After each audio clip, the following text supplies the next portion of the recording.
Uno de los grandes misterios de la arqueología clásica es la existencia de muchas fortalezas vitrificadas en Escocia.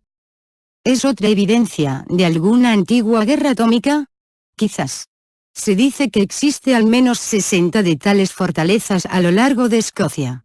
Entre los más conocidos están Taponot, Dunedere, Craigpadraig, cerca de Inverness, Abernathy, cerca de Perth, Dunlagaid, en Ross, Cromarty, Arkaunskell, e Ileanagar y Butte Dunagoil en el seno de Butte en la isla de Arran. Otro fuerte vitrificado bien conocido es el de la colina Caguadal en Argyll, en Escocia Occidental.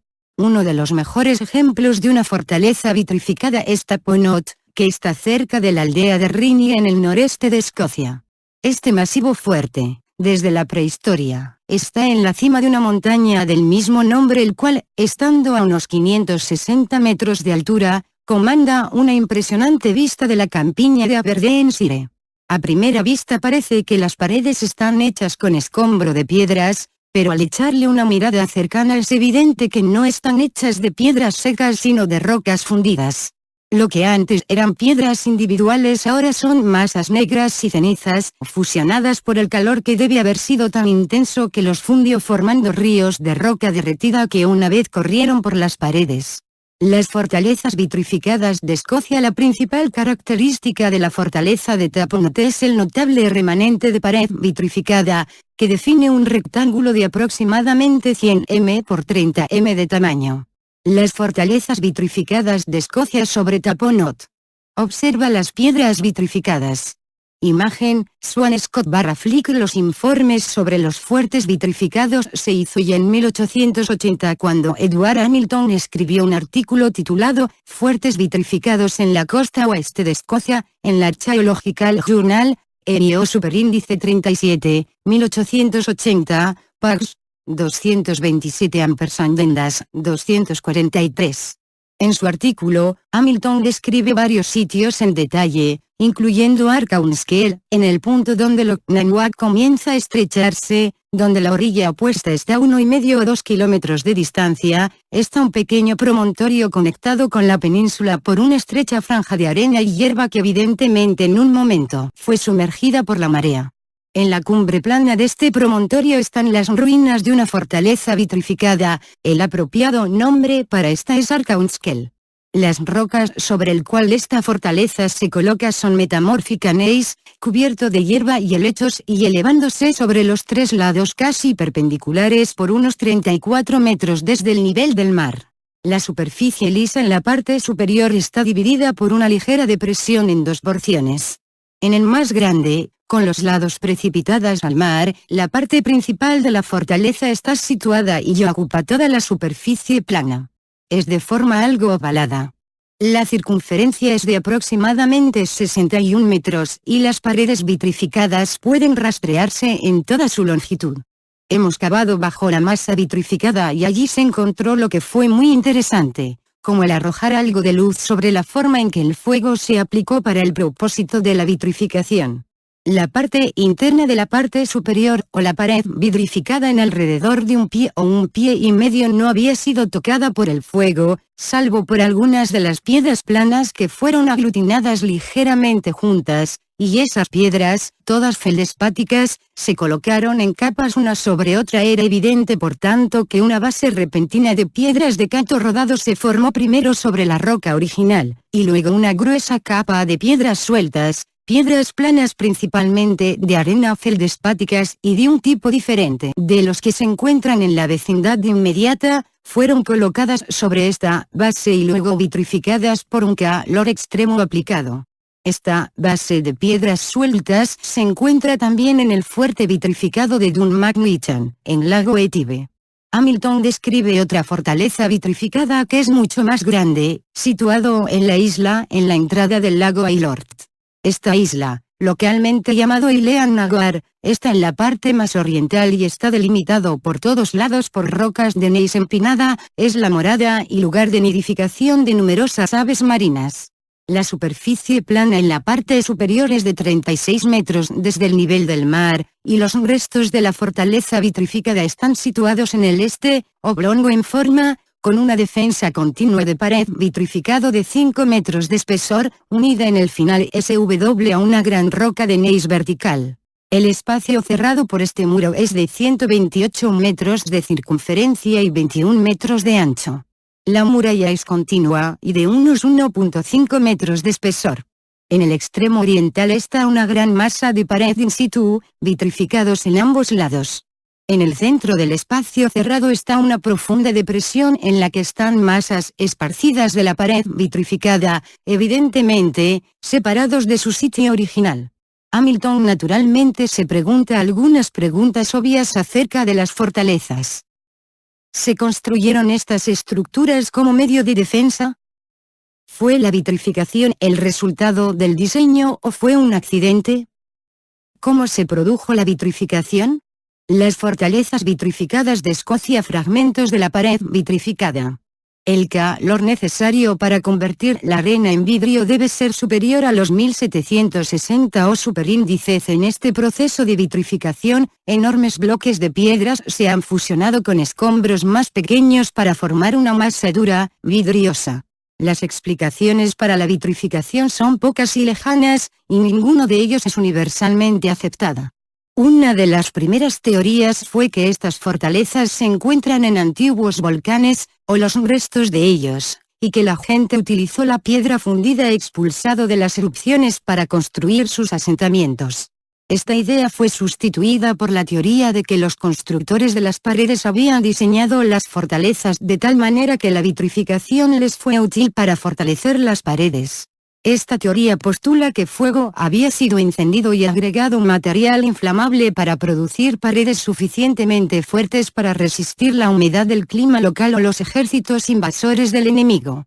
Es una teoría interesante, pero que presenta varios problemas.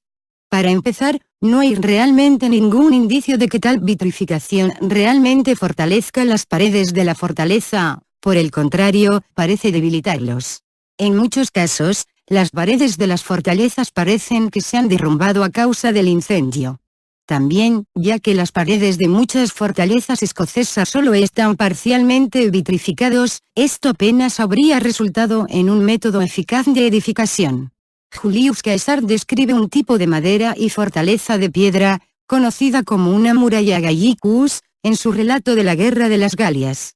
Esto fue interesante para aquellos que buscan soluciones al misterio de los fuertes vitrificados porque estos fuertes se hicieron de un muro de piedra lleno de escombros, con troncos de madera dentro para la estabilidad. Parecía lógico sugerir que tal vez la quema de una pared llena de madera podría crear el fenómeno de la vitrificación. Algunos investigadores están seguros de que los constructores de las fortalezas causaron la vitrificación. Clarke cita un equipo de químicos desde el Museo de Historia Natural en Londres quienes estudiaban las muchas fortalezas, teniendo en cuenta las altas temperaturas que han de ser producidos y el hecho de que posiblemente 60 o más fuertes vitrificados sean vistos en una zona geográfica limitada de Escocia. No creemos que este tipo de estructura es el resultado de los incendios accidentales. Se necesitan una cuidadosa planificación y construcción. Sin embargo, un arqueólogo escocés, Ellen Nisbet, cree que la vitrificación no fue hecha a propósito por los constructores de las fortalezas. En un análisis minucioso de los tipos de roca utilizado, ella revela que la mayoría de las fortalezas fueron construidas de piedra fácilmente disponible en el sitio elegido y no elegida por su propiedad de vitrificación. El propio proceso de vitrificación, incluso si está configurado deliberadamente, es todo un misterio. Un equipo de químicos en Mysterious World de Arthur C. Clarke sometió las muestras de rocas de 11 fuertes a un riguroso análisis químico y afirmó que las temperaturas necesarias para producir la vitrificación eran tan intensas, sobre 1100 grados Celsius, que una simple quema de paredes con madera entrelazado con piedra no podría haber logrado tales temperaturas. Cuando el equipo de Clarke trató de recrear el proceso de vitrificación llegaron a la conclusión de que la cantidad de calor necesaria para vitrificar rocas era equivalente a una bomba atómica. Muchos han intentado recrear el proceso de vitrificación, sin éxito. Experimentos fueron llevados a cabo en la década de 1930 por el famoso arqueólogo V. Gordon Childe y su colega Kewayace Thornycroft. Demostraron que los fuertes podrían haber sido incendiadas y generar suficiente calor como para vitrificar la piedra. En 1934, estos dos diseñaron un muro de prueba que era de 3.5 metros de largo, 2 metros de ancho y 2 metros de altura, que fue construido por ellos en la mina de carbón en Stirlingshire. Utilizaron viejos ladrillos de arcilla refractaria para las caras y entibos como madera, y llenado la cavidad entre las paredes con pequeños cubos de escombros de basalto. Cubrieron la parte superior con césped y luego apilaron cerca de 4 toneladas de desechos de madera y maleza en las paredes y le prendieron fuego. Debido a una tormenta de nieve en curso, un fuerte viento avivó la mezcla ardiente de madera y piedra, de modo que el núcleo interno hizo alcanzar cierta vitrificación de la roca, por no decir nada. Las fortalezas vitrificadas de Escocia, Fortaleza Castercliff, Lancs /vertical Escocia. Las fortalezas vitrificadas de Escocia, Fortaleza Point, Troup /vertical Escocia. En junio de 1937, Childe y Thornycroft duplicaron su prueba de vitrificación en la antigua fortaleza de Raoy, en Argyllshire, utilizando rocas encontradas en el sitio. Sus experimentos no resolvió ninguna de las preguntas que rodean los fuertes vitrificados, sin embargo, solo habían demostrado que era teóricamente posible apilar suficiente madera y pintar en la parte superior una mezcla de madera y piedra para vitrificar la masa de piedras, no logrando la vitrificación deseada.